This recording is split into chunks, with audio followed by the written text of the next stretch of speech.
안녕하세요. 박성필입니다. 자, 오늘 HLB 보도록 하겠습니다. 자, 오늘 현재 마이너스 4% 이렇게 시작하고 있는데 매물을 소화하는 과정이라고 봅니다. 주가라는 것은 오르면서 소화할 수 없습니다. 물량을 받아내는 거기 때문에 당연히 꼬리가 나온다거나 음봉이 나올 수 있습니다.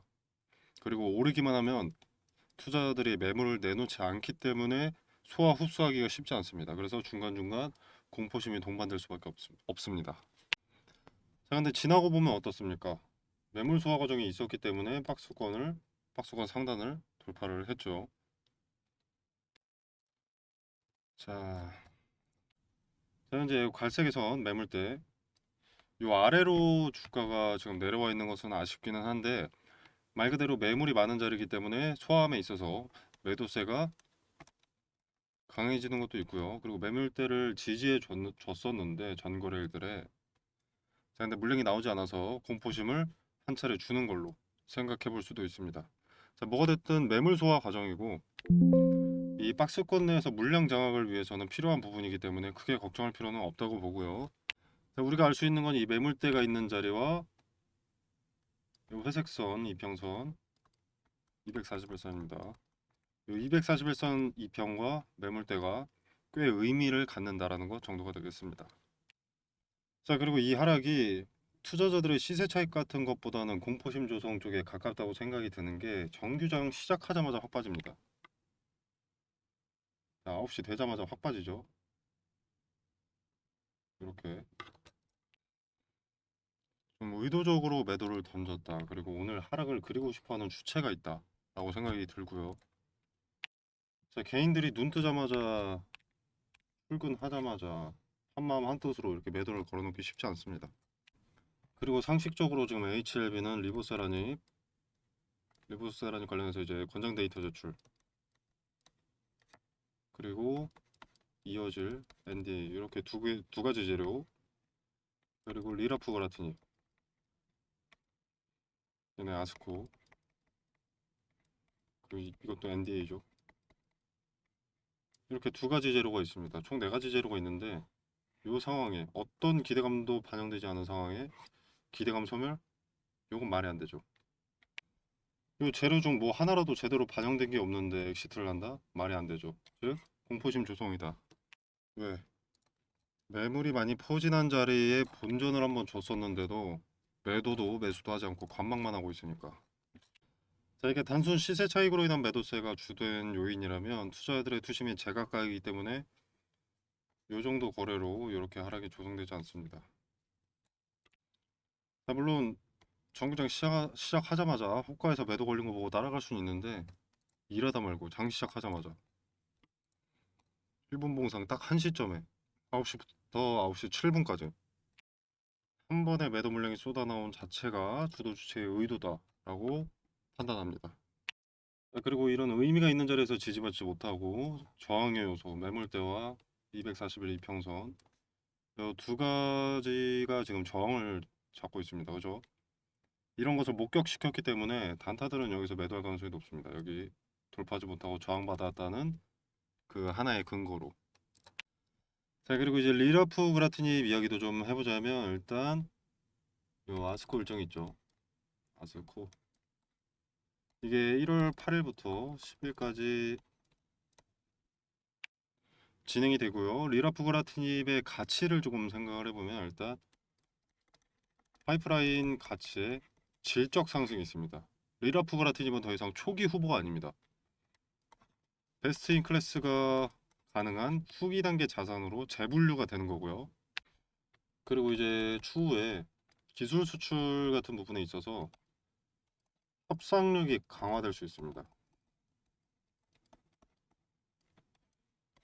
자, 5월 73% 그리고 높은 안전성 플러스 BTD. 자, BTD는 이제 혁신치료제 지정이죠. 자, 이렇게 5월 73% 그리고 높은 안전성 BTD는 단독 자산이 아니라 이제 플랫폼급 자산으로 인식될 만한 조건입니다. 자, 그렇게 되면 이제 향후 기술 수출을 협상하게 될 때 계약 규모라던가 뭐 로열티라던가 뭐 아니면 권리 이런 거에서 HLB가 우위를 가져갈 수 있고요. 자, 그리고 또 하나 리보세라닙 리스크를 분산시킬 수 있죠. 의존도를 낮출 수 있습니다. 간암 치료제 하나에 의존하던 HLB에서 벗어날 수 있다는 겁니다. 자, 그리고 이로 인해서 HLB는 단일 신약 회사에서 이제 항암 파이프라인 기업으로 평가 기준이 바뀌는 그 시점이 될 수 있습니다. 자, 그렇기 때문에 이번 아스코 GI에서 구두 발표 세션이 상당히 중요하고요.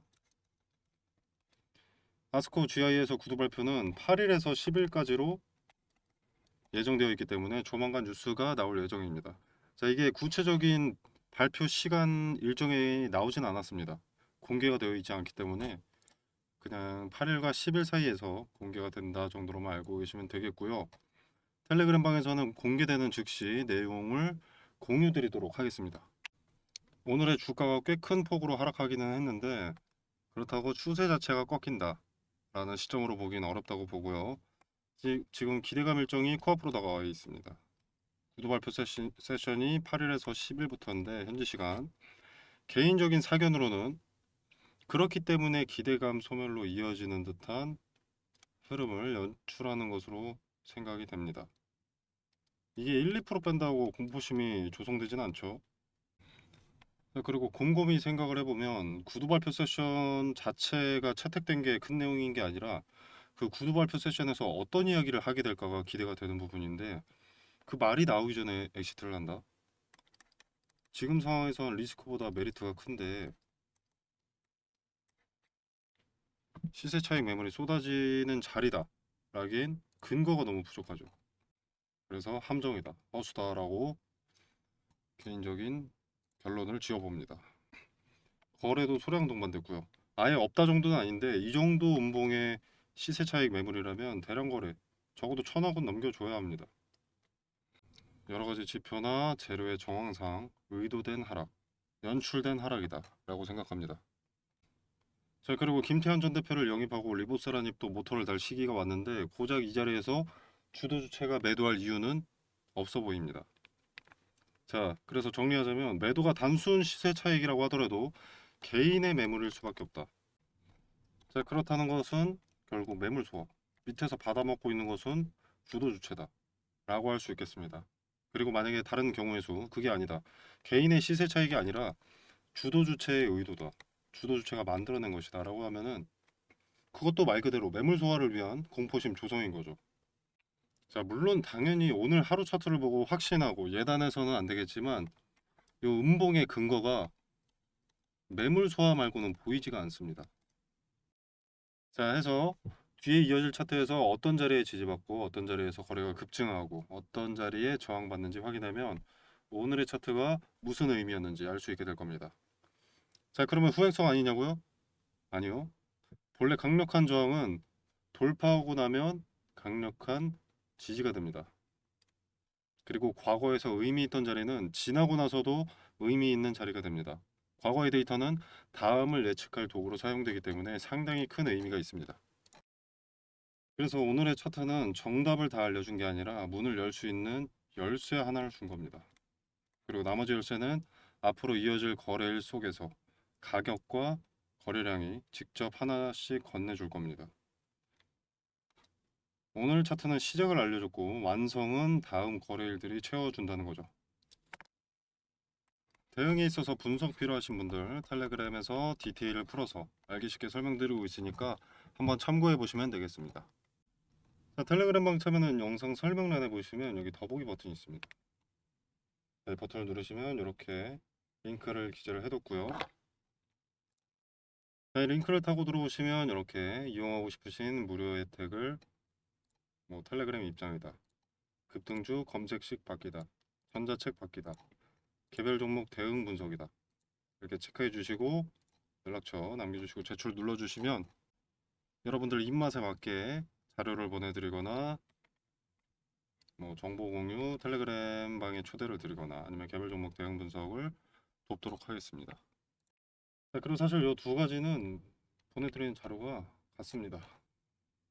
보시면은 이렇게 전자책인데요. 밑에 검색식들을 나열해놨습니다. 자, 필요하신 분들 한번 참고해 보시면 되겠습니다. 자, 여러분의 성공 투자를 기원하면서 오늘 영상 여기서 마무리하도록 하겠습니다. 감사합니다.